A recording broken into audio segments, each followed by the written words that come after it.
Bonjour à tous les amis, aujourd'hui on se retrouve pour une toute nouvelle vidéo sur ma chaîne YouTube. Une nouvelle vidéo, on va tout simplement débriefer le Classico. Le FC Barcelone a tout simplement, perdu 2-1. J'en perds mon français. Malheureusement, le Barça s'est tout simplement incliné dans ce Classico. On va tout simplement revenir sur ce match-là, évidemment. On va d'abord parler des compositions d'équipe de départ et surtout se concentrer évidemment sur celle du FC Barcelone. Il y avait évidemment pas mal d'absents du côté catalan. Il n'y avait pas Frenkie de Jong, il n'y avait pas Pedri, Lewandowski revenait de blessure, Rafinha revenait de blessure. On pourrait aussi évidemment rappeler l'absence de Koundé qui était quand même un peu moins importante que celle de Frenkie de Jong et Pedri qui ont vraiment énormément manqué dans ce Classico. Le FC Barcelone a, je pense, à mon avis, été supérieur face à ce Real de Madrid, a été supérieur pendant ces 90 minutes sur la moyenne de ce match-là. Le FC Barcelone a, selon moi, tout simplement fait un meilleur match que le Real de Madrid, mais il y a un moment donné, face au Real de Madrid, tu peux pas faire 60 minutes, 65,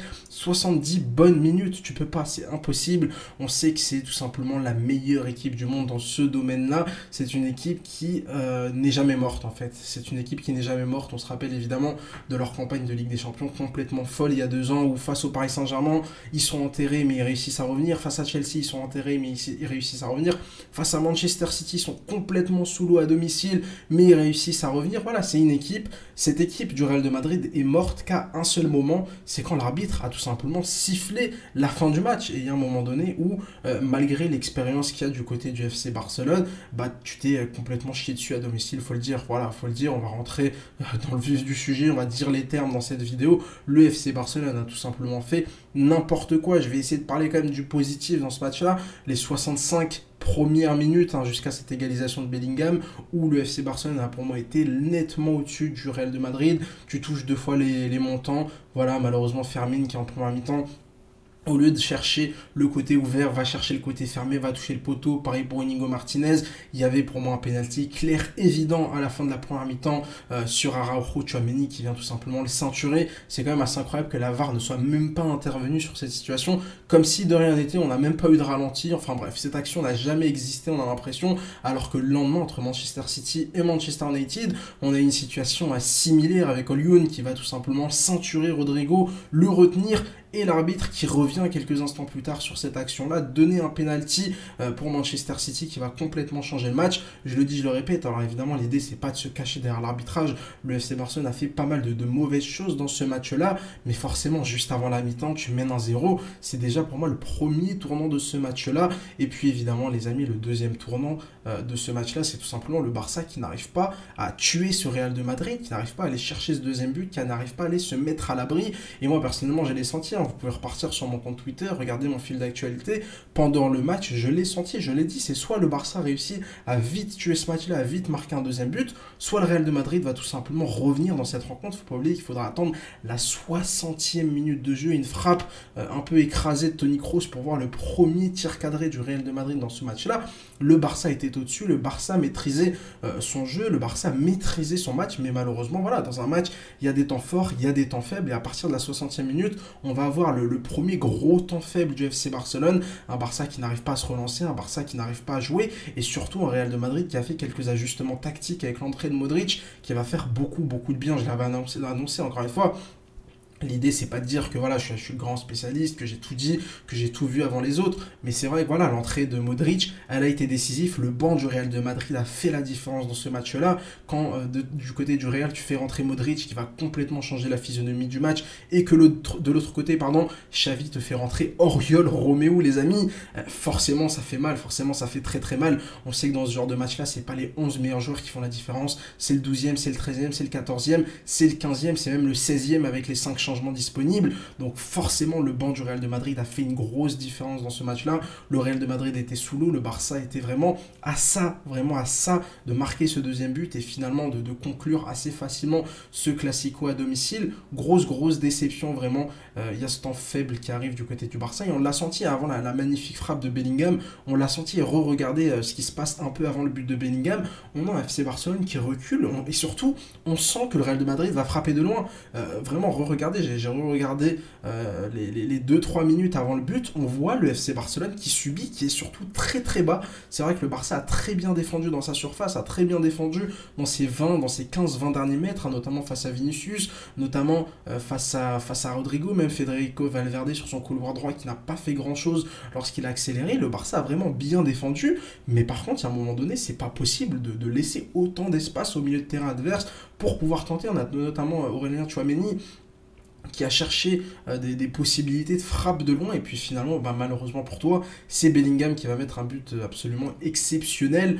On m'enlèvera quand même pas l'idée que Der Stegen doit beaucoup mieux faire. Alors évidemment, la frappe elle est fantastique, elle est surpuissante, mais elle n'est pas non plus imparable. Voilà, elle va pas non plus parfaitement dans la toile d'araignée, elle va pas non plus parfaitement dans l'angle, dans cette équerre, voilà, entre la barre transversale et le poteau.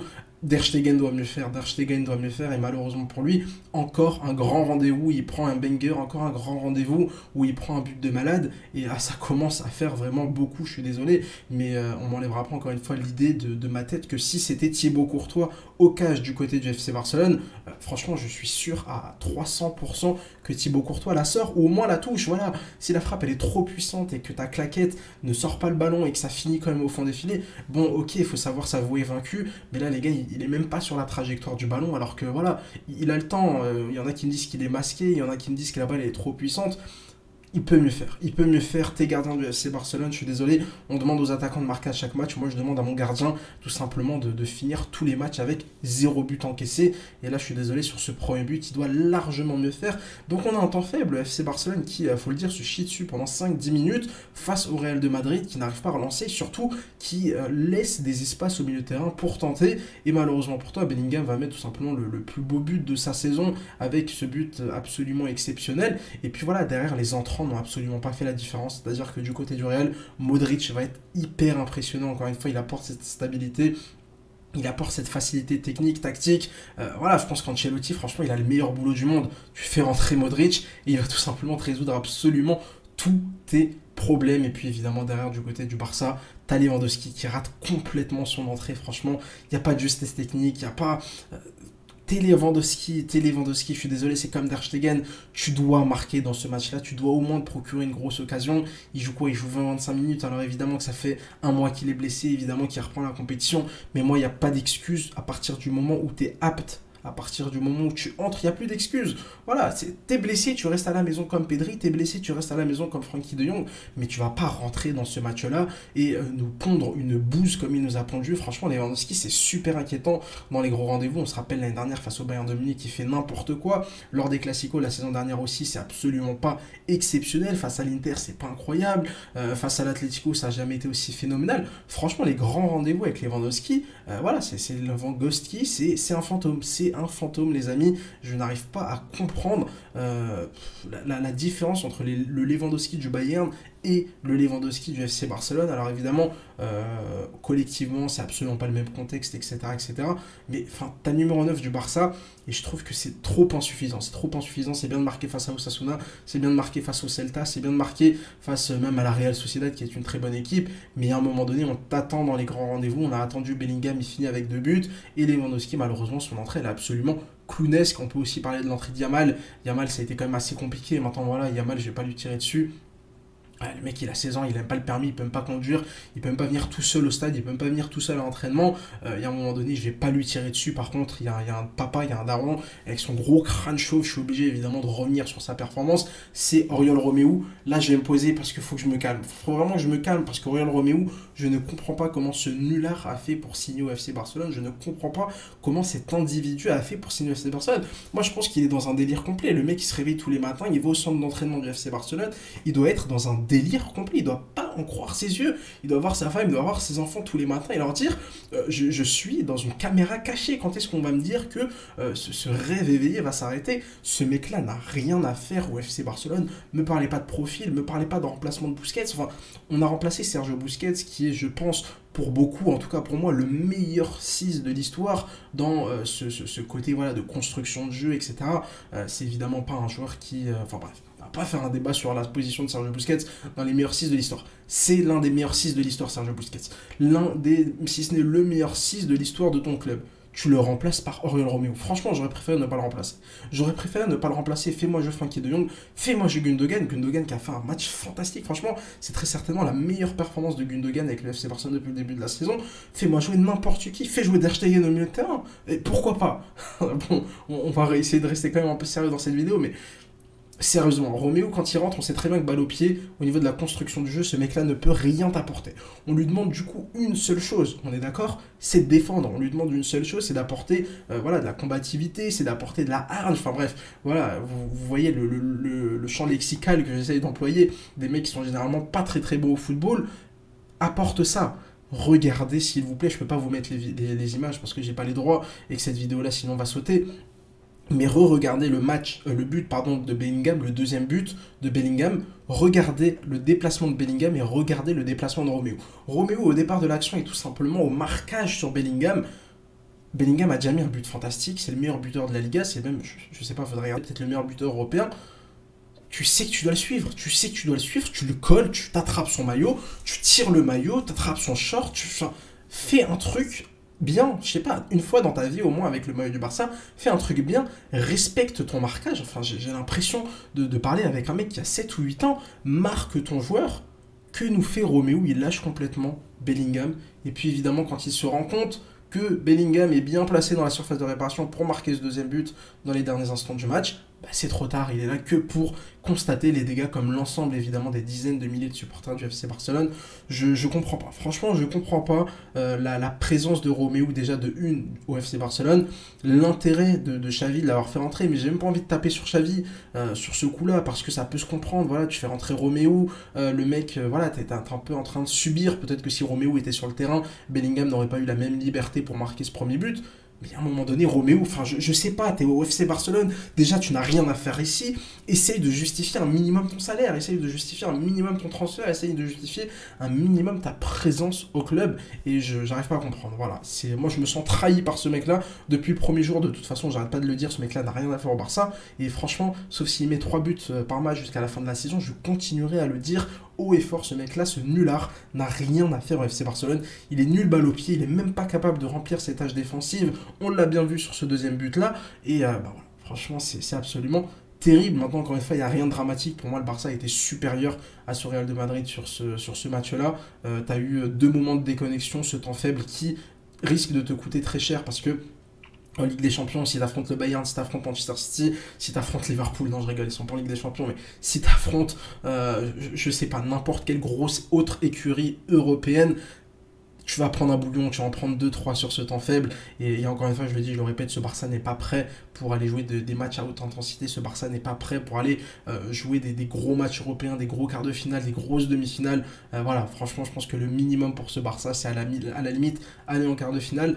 Par contre, voilà, en Liga, je pense que le Barça peut aller chercher la Liga. Encore une fois, un match face au Real de Madrid, c'est comme un match face à Osasuna. C'est 3 points, quoi qu'il arrive.